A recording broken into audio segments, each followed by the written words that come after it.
Have you been surfing the web on your web browser only to think that it's running a little sluggish or your machine is running a little sluggish?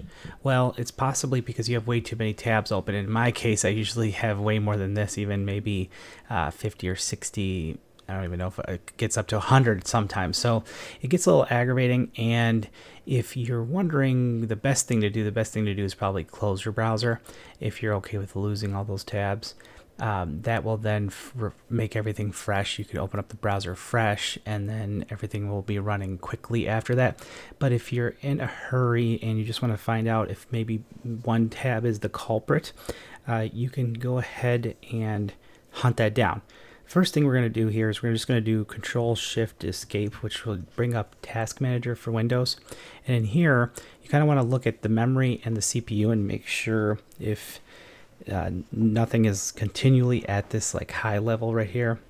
Pretty much spikes are okay because it's when you're doing certain things. So with CPU and memory, same logic.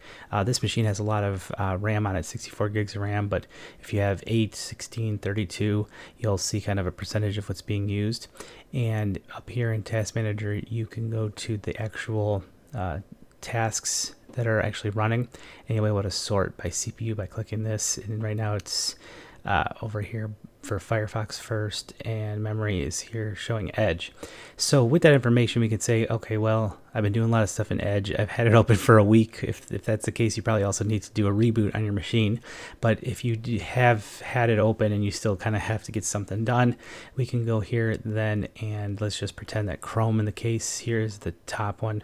Let's just say this is the culprit. So in here, we'll go ahead and click on Shift and Escape, and that'll give us the task manager for Chrome. And when you get in here, it could just kind of be sorting by anything that you see in here. It could be network, process ID, whatever.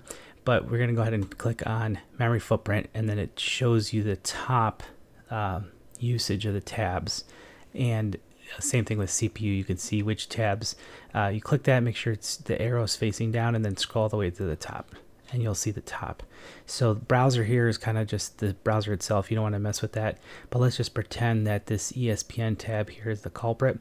We're going to go here and we'll see, okay, 102 megs. Sometimes I would say if you were to get to, let's say, 500 megs or a gig, which would be 1 million K, pretty much that would be a red flag. So we want to go ahead and click on here and then click End Process. And it'll actually go away. It turns into this frowny face, but you've just helped yourself out. And then hopefully when you go back to your task manager, you'll notice that Chrome should use a little bit less memory, more than likely, if that was the real culprit.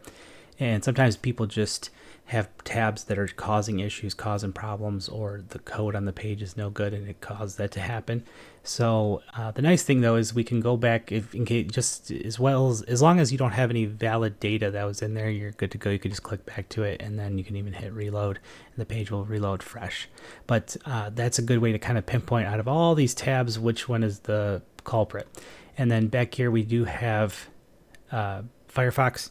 I'll go ahead and press Shift Escape in here as well, and you get a cool listing here, a little bit more organized in a tab rather than in a pop-up window.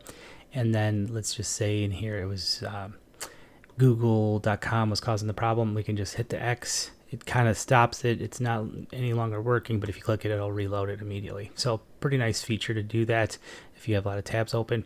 And the same thing here with Edge. We go ahead and click on Shift Escape, and then you'll see here, we want to make sure we sort by memory or by CPU, go to the top, and you'll notice here that pretty much looking decent, but I do have another Edge open, but we'll go to memory here and look at it and then see if we can find the actual ESPN. There it is, and we'll hit End Task. You can see it goes away. And then we click here and hit refresh, and it loads back up. Please make sure to check out the rest of our videos. We have a wide selection of tech tips, tricks, how-tos, and cool technologies that are out there.